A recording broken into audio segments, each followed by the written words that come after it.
Welcome to TRA's series of presentations on Public Transportation Agency Safety Plans, or PTASPs. In this presentation, we'll be looking at what kinds of transit agencies must write a PTASP and the requirements that govern the process.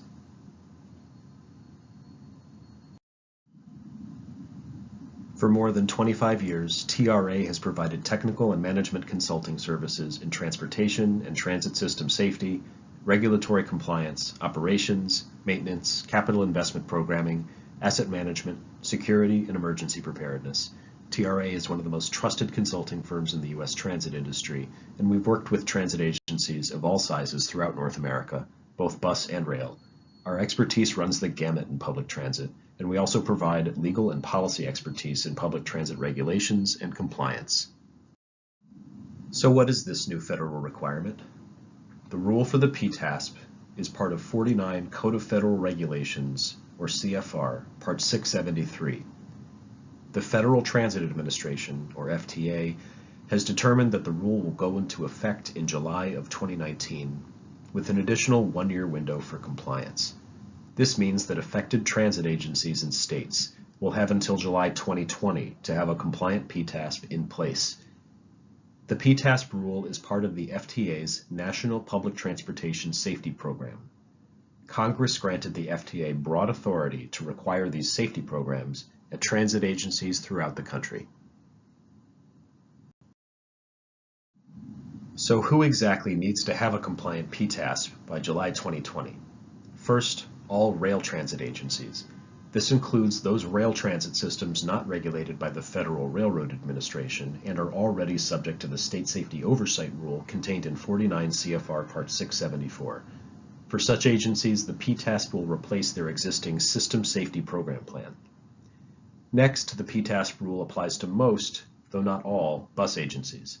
Bus agencies that are subject to Part 673 include all bus agencies that are recipients or subrecipients of urbanized area grant funds under Chapter 5307 that run more than 100 buses in peak revenue service.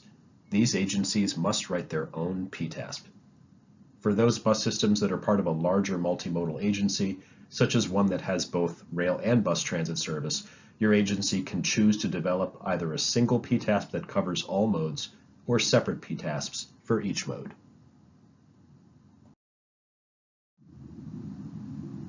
Chapter 5307 recipients and subrecipients that run 100 or fewer buses during peak revenue service are considered small transit providers. While small bus transit providers must have a PTASP, they are not required to develop these plans themselves.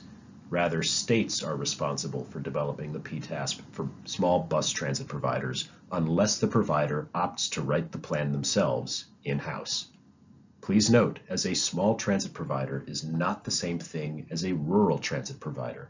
In fact, FTA has indefinitely deferred the PTASP requirement under Part 673 for those agencies who rely solely on funds from Chapter 5310, Mobility for Seniors, and/or 5311, the Rural Transit Program. In practice, this means these agencies do not have to have a PTASP at this time.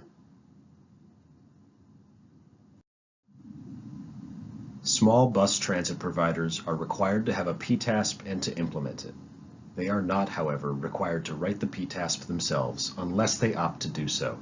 States are required to write the PTASP for small transit providers who do not elect to write their own plans.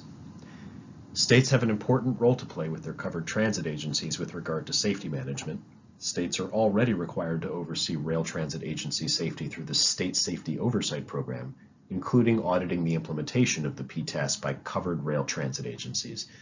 However, this is not the case for bus. While states are required to write the PTASP for small transit providers, states are not responsible for implementing the PTASP at these agencies, nor are states responsible for ensuring the implementation of the PTASP. Instead, FTA, and not each individual state, is responsible for ensuring that covered bus transit agencies, regardless of size, are implementing the safety programs described in the PTASP.